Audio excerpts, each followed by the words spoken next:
Hey, what's up? It's Bill. Quick disclaimer, this episode is best enjoyed with headphones on for the full effect. There's a lot of like nerd talk and inside baseball stuff here that, I think basically we want you to hear the music the way we do as DJs. So put some headphones on and listen to this. It's better off. You don't want to see my face or Seth's for that matter. If I'm being honest, we're just happy you're listening at all. To me, everyone says, what is the fundamental difference between clubbing now and clubbing back then?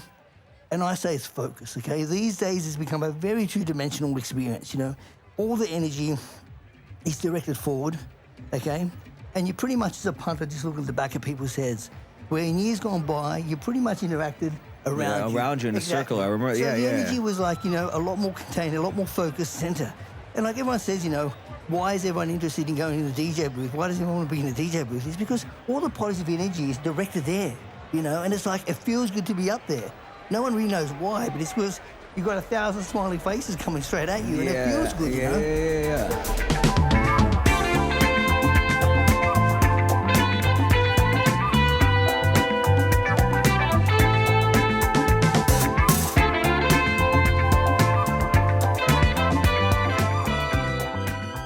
Today we have one of my favorite guests I think we're going to ever have on the podcast, George Stavro, sound man supreme, Sonic Lab Audio. He is the GOAT of sound. Anybody who needs a fucking club, no, I get this hi-fi. This is all bullshit, okay? There's one guy in the world who does good sound. Most DJs don't even know how to fucking play on it. Welcome, George. Thank you, Seth. Pleasure to be here. That's George Stavro. He is a dear favorite of mine, like in the scene. If you ever danced in a club or been at a show and thought, wow, actually this sounds perfect, well, chances are George has something to do with it. He's the man behind sound systems at Twilo, which was my home as a young clubbing baby. Sound Factory, Vinyl, which I had a residency at. Output, some of the most iconic rooms in nightlife history. To this day, people still want George's ear to tune spaces like the main stage at Coachella. You'll know when you're in a spot that George has tuned because you are completely enveloped in the music, but like not yelling at your friend right next to you. You could have a normal conversation with like the speakers right in front of you.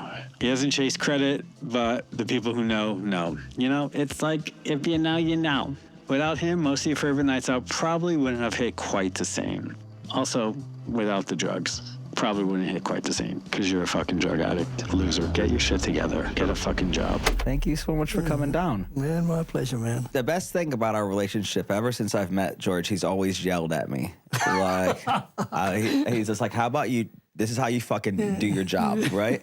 And I remember like many years ago, I was playing in Miami for Sunday School for Degenerates. Yes. And this was like one of the best DJ lessons of my entire life. So he comes up, I'm opening this festival party, right? It's like outside, I'm like a young hotshot kid, fucking red, everything red.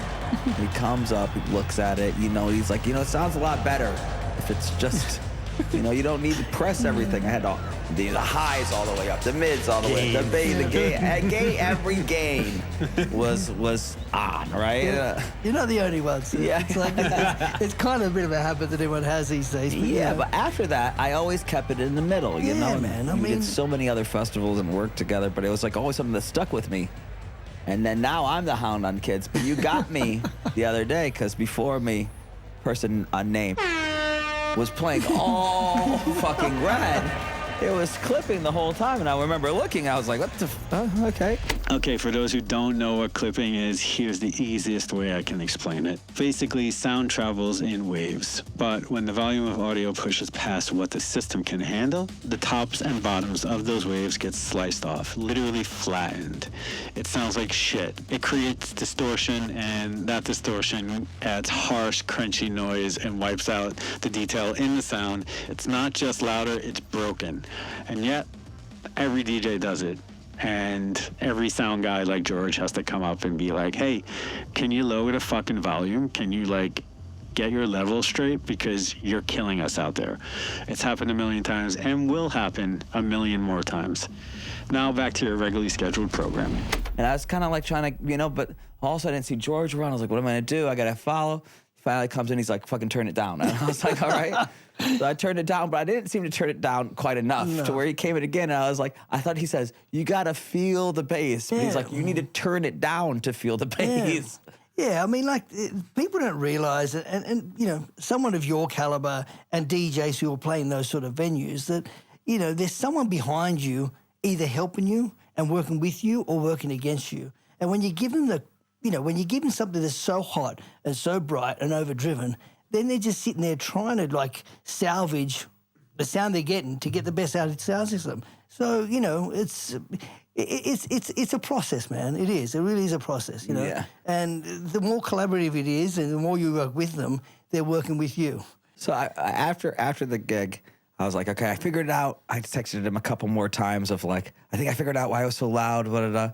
But he texted me back. He's like, there's 2 DJs who ever knew how to use a sound system. You know, you're talking about Junior Vasquez and Peter Alhofer. And again, it was a very different time, Seth. I mean, so let's just like paint that picture of those times. So where are we? Where are we? Okay, we're in New York, late 90s, pretty much, and maybe mid-90s, okay? And you got to remember the technology that was out at the time. Everyone in New York at the time was playing on a Yuri mixer, okay? I know, I'm that guy talking during the movie. Shut up. But honestly, I don't want what George is saying to go over your head. This is super important. This was like my favorite part of the whole podcast. And one thing that mixer did, beyond anything else, the sound or whatever, it made DJs listen, okay? These days, I believe DJs play more with their eyes than they do with their ears when it comes to levels, okay? Sorry, one last thing, I promise. Before laptops, before screens, Yuri mixers had no BPM counters, no waveforms, no digital displays, just knobs. You weren't looking, you were listening, really listening. Today, DJ software shows you everything. Basically, beats, drops, transitions, fucking porn, I don't know. It's in full color. But when I started spinning, I hate to be that guy, when I started spinning, back in the day when I started spinning, you had to hear it. Basically, match tempo by ear, cue and mix by instinct, not visuals. That's the difference. DJing used to be done with your ears. And if you couldn't hear it, you couldn't fake it. They're using the meters as an indication of loudness, which it's not, okay? The meter's an indication of voltage of the audio signal. So it's not really giving you an indication of loudness. So the old mixers made you listen. It made you hear the track come in because you had no visual representation. And that's where I think it's shifted now, where DJs are DJing more with their eyes than they are with their ears. They're not listening as much to level, okay? And that's one of the fine arts of DJing. And one of the components I believe in DJing, the art of mixing. I'm not talking beat matching. I'm talking being able to mix 2 songs to a level where it's not going high or low. That's kind of lost, man. It really is. And a lot of DJs are relying on the technology of the mixer to compress, to get those levels somewhat close, you know? That's like Spot on. Facts. Spitting facts. I didn't even realize that. I played on those Yuris. Yeah. And it's so true. You're listening to hear, and everything is visual now. Yeah, with all the bright lights and all the bells and whistles. Totally right. Yeah, and that's like also with those old Rains and the Yuris, it's like you have to listen because they're so sensitive as well, you know?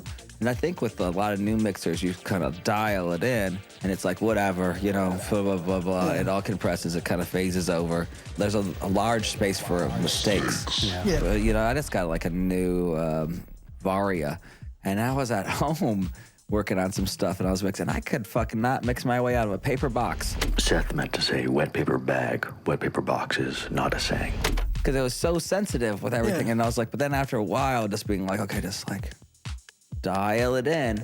Then it's like that art of like, you know, even as people who can mix, you get so lazy with the filters, with everything today, you know? What blows me away mostly is that, you know, all you guys produce, all you guys work in studios, whatever, you understand that a 3 dB increase is substantial, okay? Like you boost an EQ like 3 dB, it's like, it's really doing something dramatic, okay? And when you're amplifying at a level of a nightclub, it does something even more drastic, and it's not pleasant, man. But again, it's like, I get it, man. I DJ half my life. When you're in it and you're amongst it, it's like, it runs away from you. Habits creep in. You know, I get that. And I try not to bother most DJs most of the time because I believe a better performance is a lot more important than good sound. That's what you told me. Yeah, exactly. And that's why I didn't bother you. You're like, you were in it. Exactly. Let him go. Yeah. Let him fuck it up. Yeah. I know. Well, because we all know. I'll tell him after. Yeah. Because we all know, man. We've all played parties on the worst sound system in the world. Yeah. But because you played a good set, the party was rocking, goes man. off, And it's yeah. like, that's it, you know. So I don't want to so much go back to the old days, but you've done some of the most incredible sound, like historic sound systems, right? Yeah. So it's like, tell us, like, which ones can you really? Because I heard there's a rumor that stereo. Okay, stereo. Okay. Well, stereo was done. You had a finger in that. Okay, stereo was done by Angel Moraes. Yeah. I mean, a lot of people claim things or whatever to that. It was done by Angel. We built a lot of this stuff for him, like his birthers, did some mods for amplifiers, used our crossovers and stuff. So, you know, A little collaboration. But it's always has been, Seth. Yeah. Like with all the sound guys, you know, no one's an island, man. Seriously. It's a dark arts with you guys, you know? But most of us are, you know, we're you know, colleagues pretty much, you know. We're not like, you know, there's no bad blood between most of us, you know. Some people, you're like, fuck these guys. Not me, man. I think I get along with pretty much everyone, you know. I haven't had beef, luckily, with anyone. But you also did like the Twilo and... Yeah, I mean, Steve did Twilo. I came in and helped him out with a few things. The first sort of thing I got involved with Steve with as Twilo was when they were trying to work out the panning device, okay? So tell me about the panning. So it's like a Ouija stick? Yeah. Twilo had a very interesting sound system because it had the dance floor with the four corners, the stacks, okay?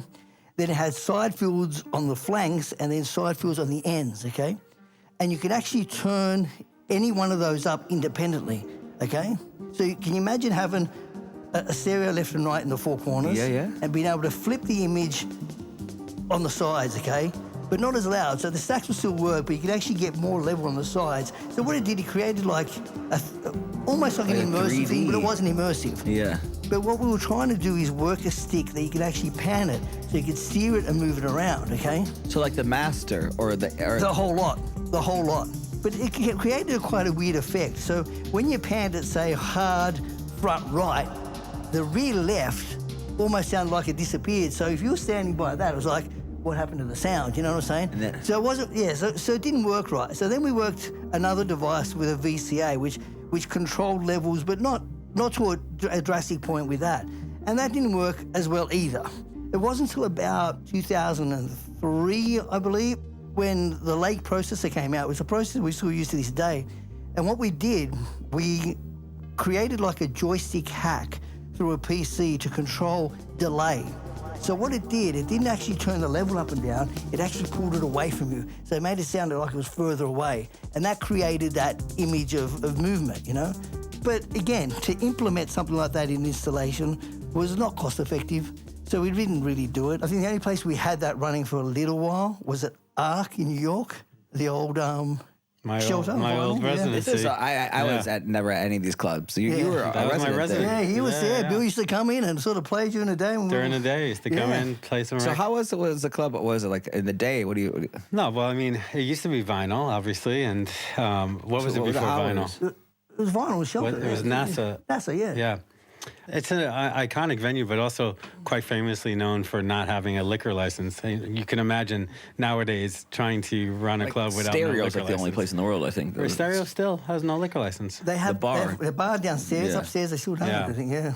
No, but because I was a resident, I would come in and, you know, back then I was making mix CDs. So you like come and practice in I the would come and daytime. practice in the club, yeah. So you guys would be setting up sound and building it. Yeah, Bill coming, yeah. And I could tell you, every time I came in, they were fixing a tweeter because Danny Teneglia blew it the night before. I can't tell you how many times. That's true, man. He used to punish the monitors. Oh, my God. Yep. Yeah. So who was playing at this time? Tenaglia was doing his Be Yourself party on the Fridays. Body and Soul. Body and Soul on the Sundays. And then Saturdays at Arc was us, like made events type of exactly. like, yeah. I'm just trying to imagine how this sound was. You can imagine doing something and whipping the sound around your head. So you could assign it to each individual track? No, it was on the main mix. It was on the master. It was on the main mix, yeah. I mean, you know, there's like, it's pretty much a a rudimentary Dolby Atmos type, But I mean, even now to this day, they're still having issues with latency. They're still having issues with, stuff needing to be pre-mixed and. So with this stuff, because you're partners with Steve Dash, the legendary Steve Dash. Was he coming up with this stuff? Because I heard he's like an aerospace engineer. He's get the kids some. Okay. Well, let's hear about the. I mean, his background is in guidance systems. Okay. So he did a lot of stuff for NASA. Well, yeah, but no, it was mostly like Hughes aircraft, Boeing, Sikorsky helicopters. There's like quite a few different military and commercial airline companies. But yeah, his specialty was guidance systems. But, he was an avid sound guy and loved music, and all of us come from a musical background, I guess. So that's what's driven us into it, Because I've heard some crazy dark art stories that were like, you guys could get a piece of paper to float? Is that true? That might have been a bit much. I know we would have made it move a lot, but I know about floating. I heard this thing that was like, they could get a piece of paper because of the timing of the bass and the paper would just float in the air. Steve was a very technical sound guy. I was probably one of the first sound guys that sort of did any sort of notable work who came from a DJ background, So I understood what you wanted to get out of a system and pretty much how I got into sound, I got into sound not because, really by choice. It was by necessity pretty much. I was DJing on some of the worst sound systems on the planet back home in Australia, And it was like getting the best out of the worst. Was that what kind of got you into it? No, this is what got me into it. That, at the time, I wasn't doing sound. My background's electrical engineering, and I was working for an engineering firm, and I was, making real money when DJs were getting $150 a night. So, I was flying to New York twice a year, going to the clubs, listening to music and buying the music, going back and playing them, and they just weren't sounding right. They weren't sounding the same. And effectively, the sound systems in Australia were set up by live music guys. They didn't have anywhere near enough bottom end to, play dance music. So I was just fiddling around with, one of the systems I was playing at regularly and got it sounding, quite good. And from that, another club owner had asked me to design him a sound system with no experience whatsoever and trusted me with a heap of money for the time to build him a sound system. And pretty much that started my career in sound, Wow. So, it wasn't something that, I decided to do. I have no formal education in audio or sound. My background's in high-power transmission and stadium lighting, of all things.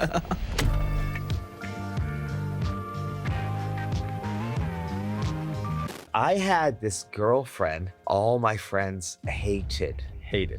If I ever say I got an idea, it's always 100%. In your head, yes. No, 100%. Call us. We can help. We're not licensed or classically trained, but we got opinions. Your girlfriend, she sucks.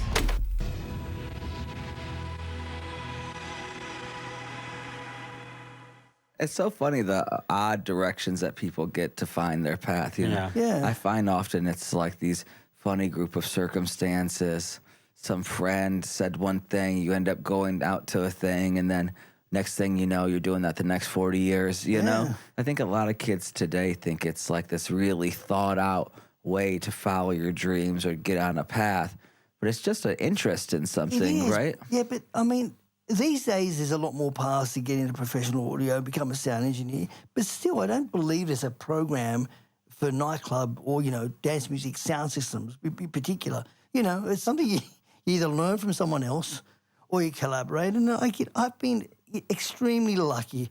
I've had some of the most incredible people work and collaborate with me. Yeah. We always have a great team around us, and we all feed off each other, and, It's those friendships, though, right? 100%. That's 100%. like so much of everything in life. That's why we're having this thing. It's about these friendships that you create, It's like, show me your friends, and I'll tell you who you are. I remember my friend's grandma said that to me, Nima's grandma. I think she was saying that we were a bunch of fucking lowlifes, to be totally honest.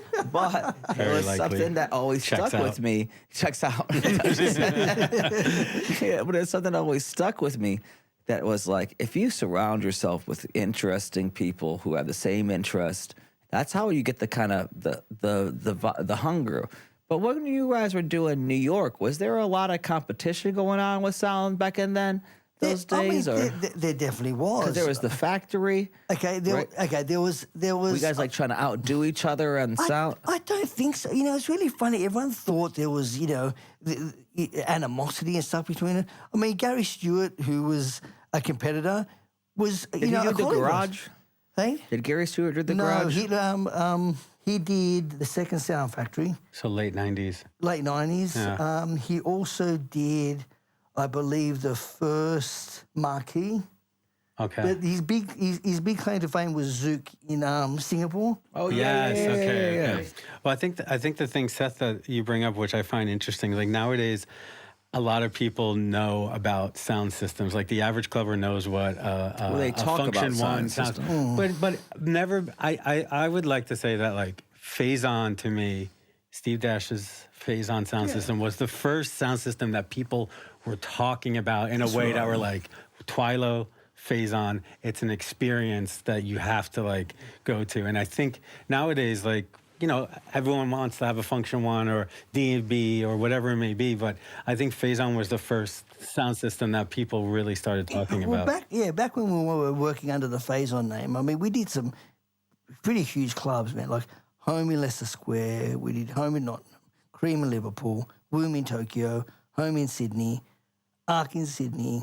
It was Cocoon. The Roxy, Cocoon was done under our Integral Sound banner. That was pretty much the first system we did under Integral Sound. And, we did Cocoon, we did Spirit, we did Room 26 in Rome. DC-10, you redid DC-10. We did DC-10. That A couple was years before ago? COVID, yeah. Did you guys also do Climax just now? We did Climax, yes. Everyone's talking about Where's that? Harvey's new club in Bali.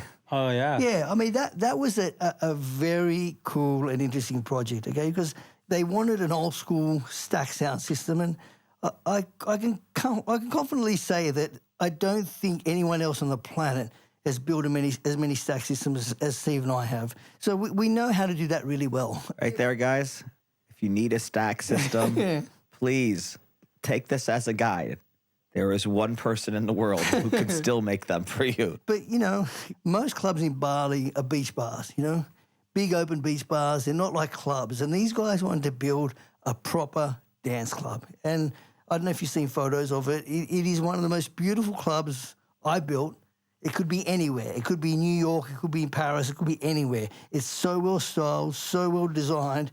And it's a proper club for DJs to go and play music, The way they've built the DJ booth, it's like a pocket booth that's up high. So, and they put it strategically high enough that it's uncomfortable to look at.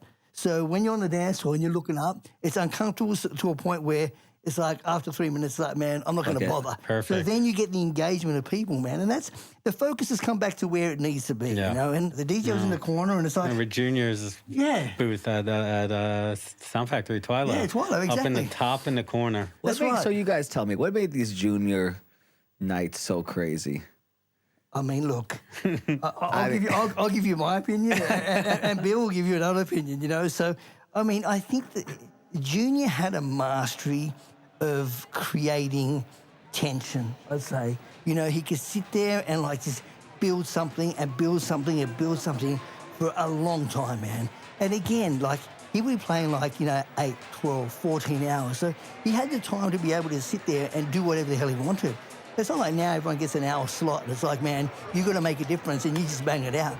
He can sit there and tease a song for 3 hours, okay, and then come to this crescendo using level, okay, and just build this song up. And when it broke, you just had this eruption that, you just don't get, from a breakdown or something like that these days. You just don't get that. And that's like edging. Edging. See, he was like, I played the this original song. edger. The original edger. Yes. For sure. 100%. Tina was out.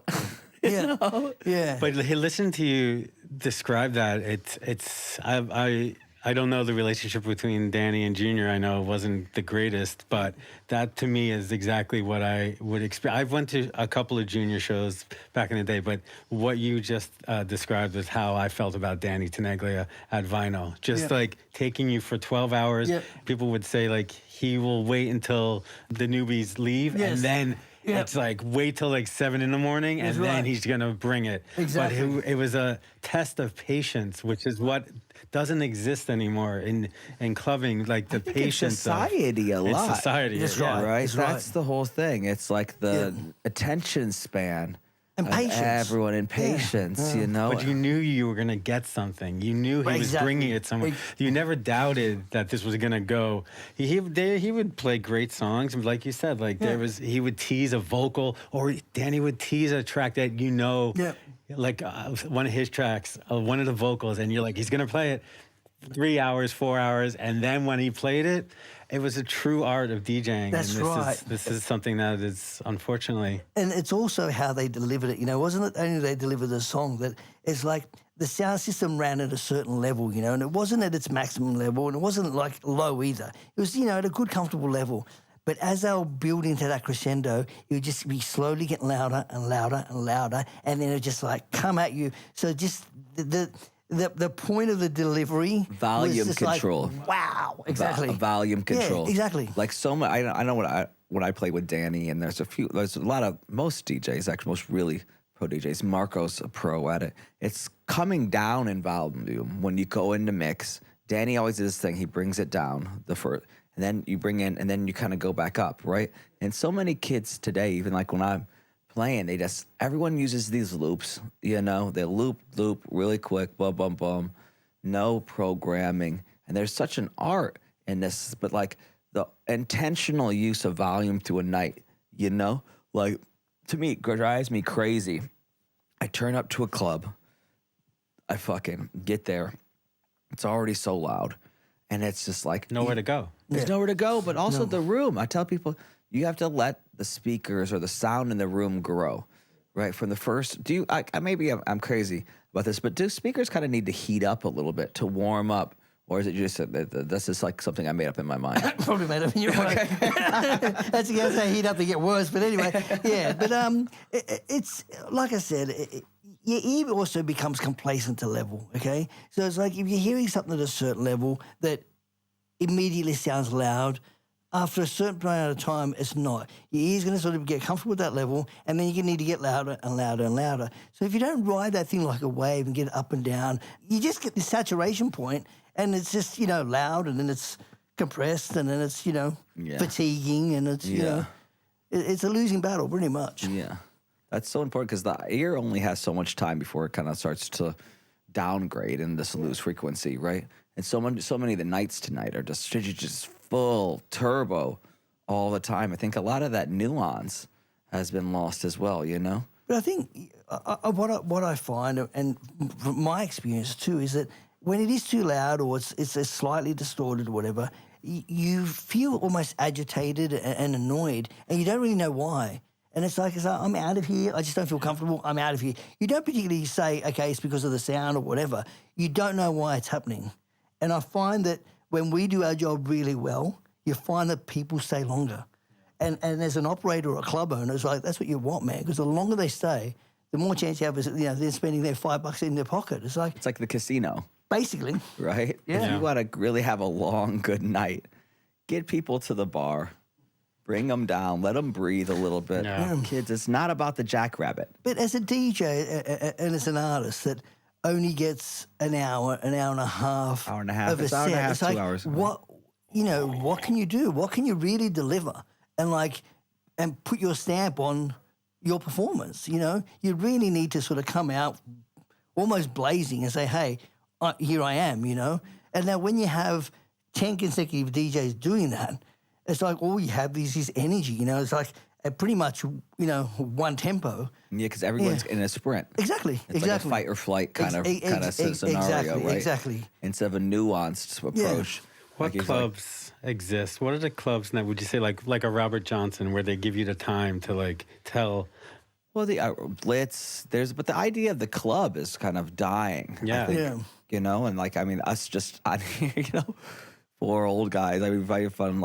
I'm entering my unk phase these days as well. Mm-hmm.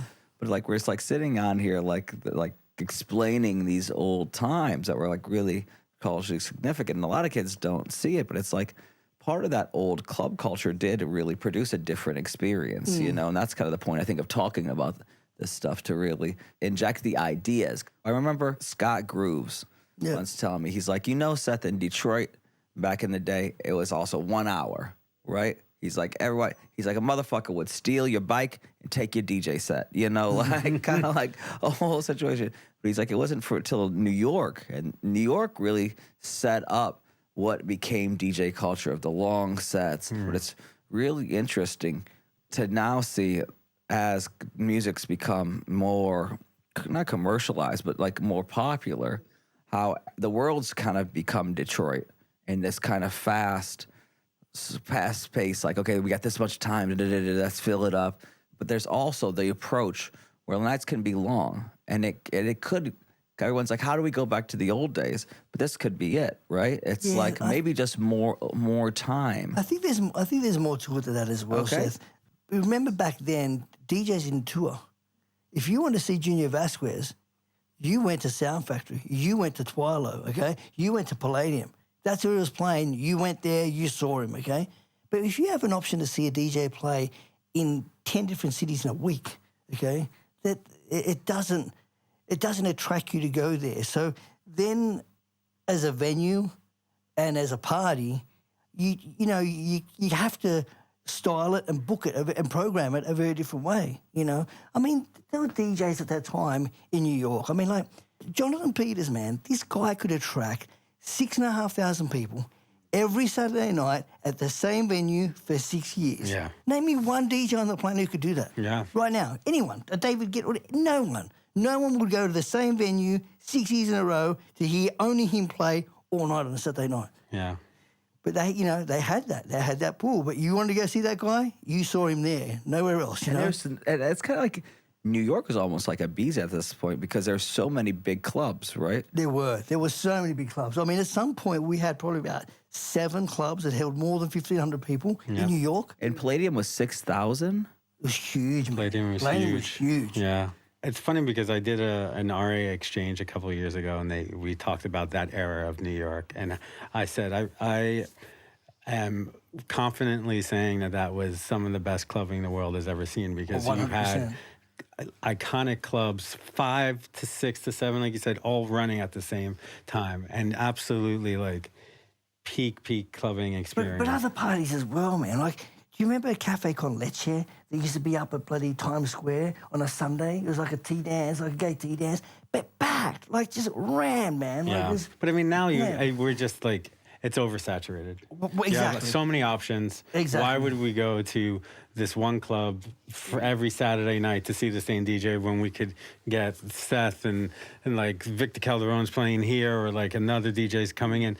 I mean, I don't think it can go back to that. No, I don't think it could. And it just waters down the vibe, I think, And then you have this saturation of like so many parties and like, some hitting, some missing for no obvious reason. Great talent, just, the other talent was playing somewhere else that night, Yeah. Story of my life, story of my career. I love how you're in this corner.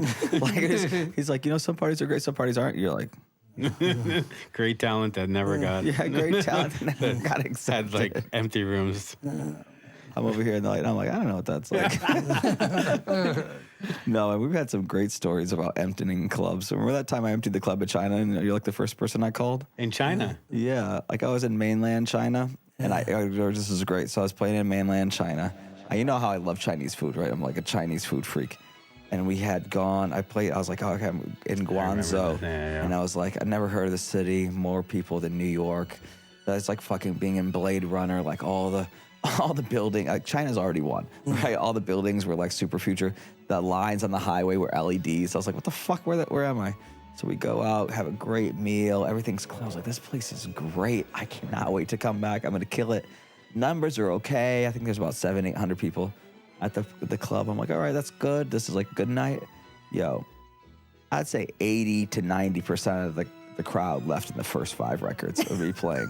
And I'm like really struggling to get them back, trying to hold them. I'm like, this one, this one, and I was like, Yeah. nothing. I think they got like a text on one of their apps that was like, "Fuck this guy, leave you're now," right? I was Oh, like, man. I got like banned by China in like a second. But, like sometimes there are bad shows, but you know, Yeah, man. And, you know, there's some parties that, with all the right intentions, all the right talent, whatever, just failed. because the times change, the cities might change. You know, That's right. How many people from those early days do you still see? How many people do you still consider friends that A from lot. those? Yeah, A lot. they're still around. They're still around, yeah. I do see a lot. You know, because you got to remember, like all the early New York DJs, like the Moraleses, the Louis Vegas, the Timmy Regisford, all the more deep house like your DJs. crew, kinda, yeah. Basically, like they're all my age and all my vintage. You know, I still work with them. I still do stuff. We recently did a studio for Morales in Puerto Rico. You know, Timmy's one of my dearest friends. So we still see each other, still collaborate, you know, and talk about times, and you know, it's great. You know, and it's funny they've all started to sort of, you know, gain you know, favor again, because that sound is starting to come back, and you know, I think rightly so, because they're quite great exponents of what they do. and they're the best. Every one of us, you kids come to see us and talk. These guys are great. We're okay DJs. But when you look at us next to like a Timmy Regisford or Louis, Joe Clausel, I mean, I'm a big Danny Kravitt guy. It's like they see that. I think they all have synesthesia. Like they see sound in a way, man. like Yeah. how they play and the spirit comes through them. I mean, it's like it's a totally different game to what. Yeah. So and like all those artists, seeing them DJ, it's like how they play. Yeah. It's like this like spirit Yes. almost invokes them. Yeah. And I think because maybe the frequencies of the time, I don't know why, or maybe because you guys invented the whole fucking game, but like, you know, it's incredible to me, like how it's so different from today's artist, or so many people from just really embodying the frequency and the sound of this of you know. But I think of music. think also too, the patrons who used to go hear these guys play were, I think, a lot more committed to what they were doing, and they're willing to go through the ride. They're willing to hear a train wreck, to hear a mix that didn't exactly work, and like we're okay with it, you know. The risk. Exactly. And it's like, so when your patrons are willing to accept failure of a risk, you're more willing to take them. Okay. So, like these days, man, if you train wrecked, oh my God, man, it's like the world will know about it in a heartbeat, you know? That's like a great analogy for friendship too. Yeah. You know, like when the friend is more willing to accept the occasional train wreck for the overall payoff of a good friendship. Yeah. When you're in for the ride, you're Yeah. like, I've signed up. I'm in. Exactly. We're friends. Exactly. It's not gonna be perfect, but no. it's gonna like It's gonna be good. It's gonna be good. It's gonna be good. I know. Right? Yeah. That's the whole exactly. thing. Yeah, right? my friends love me for my flaws, man, not for, you know. Yes. And that's what you want, man. Yes. That's what you want. Totally. That is the friendship, right? That's Yeah. the flirt. 100%. Right? It's like, God, we're in. This is gonna be good. Sometimes it's a bit hard, but life is hard. You just want other people on the journey. Yeah. Exactly. Much like the DJ set, you know, like 100%. if it's really bland, fuck. Nobody likes Yeah. perfect. No one likes No. perfect. I like a little mix to slide off here and there. No one likes little Jimmy in the corner kissing the fucking teacher's ass. You know, that's not, you know, who you know, it's like this fucking narc motherfucker. Oh, Georgia, well, it's been so good. Thank you for thank you coming for in. having me, guys. I know I really everyone's appreciate it. getting really hungry around here. Yeah, all right. But that's Aston the Magic 8 Ball. Was it pizza or is it pasta tonight? Yes for pizza, no for pasta. Want to shake it up? See what she Yeah. says?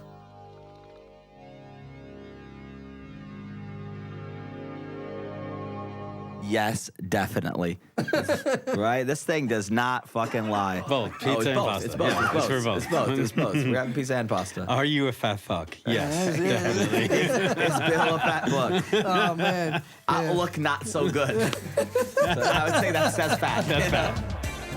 Flirting with Friendship is produced by executive producers Nikita Stanley, Jesse Rogg, Craig Pettigrew, and Seth Troxler. Seth is an EP? What is going on here?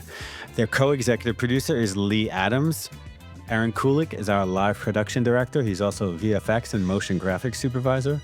Our director of photography is Lucas Strebel. Yes, we filmed this. You can go watch it on YouTube. Which brings me to Veronica Gessa, our incredible set designer, also known as Moki Baby or Moki. Check her workout. It's really incredible. Again, watch it on YouTube. Our editor is Tyler Christie.